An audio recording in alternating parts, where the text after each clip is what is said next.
네, 지난해 강원도 레고랜드 사태 기억하시죠? 채권 시장에 대혼란이 이어졌는데 요즘 다시 채권 금리가 요동치고 덩달아 은행 대출 금리도 오르고 있습니다. 또 한 번 금융시장이 요동치는 거 아니냐 이런 걱정의 목소리가 높습니다. 오늘 이 문제 뉴스인뉴스에서 자세히 알아보겠습니다. 박찬영 해설위원 함께합니다. 박 의원, 요즘 채권 시장이 심상치 않다 이런 얘기들이 들리거든요. 채권 금리가 얼마나 오른 건가요? 채권이라고 하면 이제 국채도 있고 기업채, 은행채 있는데 오늘 제가 이제 대출 금리 얘기할 거니까 은행채만 한번 보도록 하겠습니다. 이 주택담보대출의 기준이 되는 은행채 5년물 무보증 트리플 A 등급 지금 화면에서 보고 있는데요. 가장 최근에 10월 4일 지난주에 4.818%까지 올랐습니다. 이게 과연 높냐 낮냐를 잘 모르기 때문에 이걸 전체 시계열 자료를 뽑아서 그래프를 한번 그려봤는데요. 이게 키스 자산평가의 기준으로 해서 이런 그래프가 나옵니다. 4월 최저점이 3.809%였으니까 그때 이후로 퍼센트로 하면 26%가 지금 증가한 거고요. 그리고 지난해 하반기 때 레고랜드발 사태 때 이후에 최고점까지 지금 금리가 치솟은 겁니다. 그렇군요. 지금 그래프 기울기가 워낙 가파른 걸로 보이는데 은행채 금리가 왜 이렇게 오르는 건가요?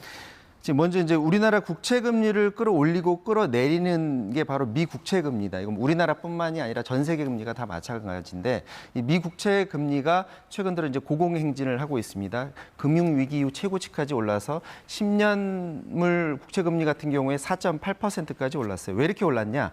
미국이 재정 적자 속에서도 미 국채를 지금 더 발행하려고 하거든요. 시장의 국채가 더 발행이 되게 물량이 늘어나게 되면 금리가 오르게 됩니다. 여기에 대해서 미 연준이 지금 같은 고금리 상을 더 오랜 기간 유지하겠다라는 그런 입장을 내놓게 되면서 시장에서 뒤늦게 이걸 굉장히 심각하게 받아들이게 된 거고요. 이 같은 미국채 금리는 우리나라 국채 금리 그리고 다른 채권 금리 상승을 이끌게 되는 거고요.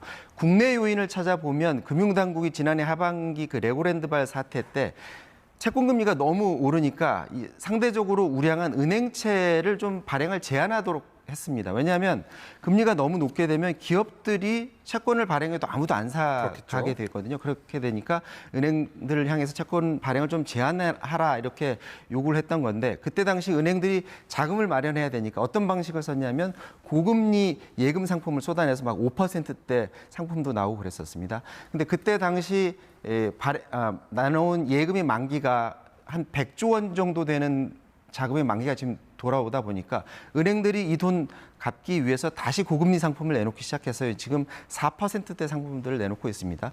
이렇다 보니까 이제 다시 그 고금리 이 상품이 계속 나오면 대출 금리에도 영향을 주게 되니까 금융당국이 야 너희들 그러지 말고 채권 제한 내가 풀어줄 테니까 고금리 상품 내놓지 말고 채권 발행하라 이렇게 다시 열어두게 된 겁니다. 이거 말고도 뭐 LCR이라고 해서 최소 의무 비율로 유동성이 강한 현금성 자산을 확보를 해야 되기 때문에 채권을 많이 발행하게 되는데 8, 9월 봤더니 순 발행 규모가 3.7조 원 그래프로 나오고 있죠. 네, 4.6조 원으로 은행들이 만기로 갚는 것 말고도 이렇게 은행채를 더 발행을 한 거고요. 그리고 4분기에 만기가 도래하는 게 한 46조 원 되거든요. 그러니까 46조 원 플러스 알파 규모의 은행채가 또 발행될 것으로 보여집니다. 그렇군요. 이 문제는 이렇게 채권 금리가 오르면 대출 금리도 함께 오르는데 앞서 정부가 예측했던 방향과는 정반대로 가는 거 아닌가 이런 생각이 드는데 정책 실패로 봐야 되는 겁니까?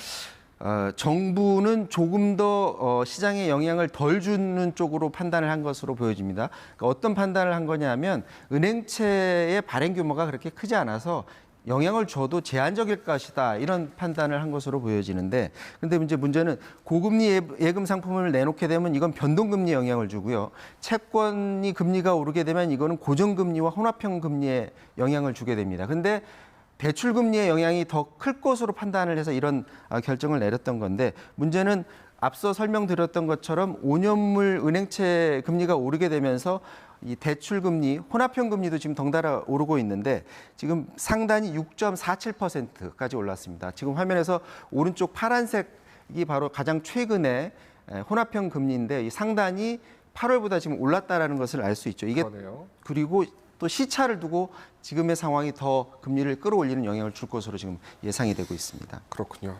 뭐 올해 금리 인상 어느 정도 예견은 됐었던 부분이긴 한데 그런데도 불구하고 올해 대출을 받아서 집을 사시는 이른바 영끌족들이 다시 늘고 있다 이런 네. 기사들이 좀 나오고 있거든요. 네, 지난해 하반기 때부터 올해 금리 인상될 게 예상이 됐고 또 가계부채가 너무 늘고 있다라는 위험 신호가 있어서 그때 위에 이 가계부채를 줄이는 노력을 했으면 상관이 없는데 사실상 정부에서 이 상황을 좀 방관했다라고 보여지는데요.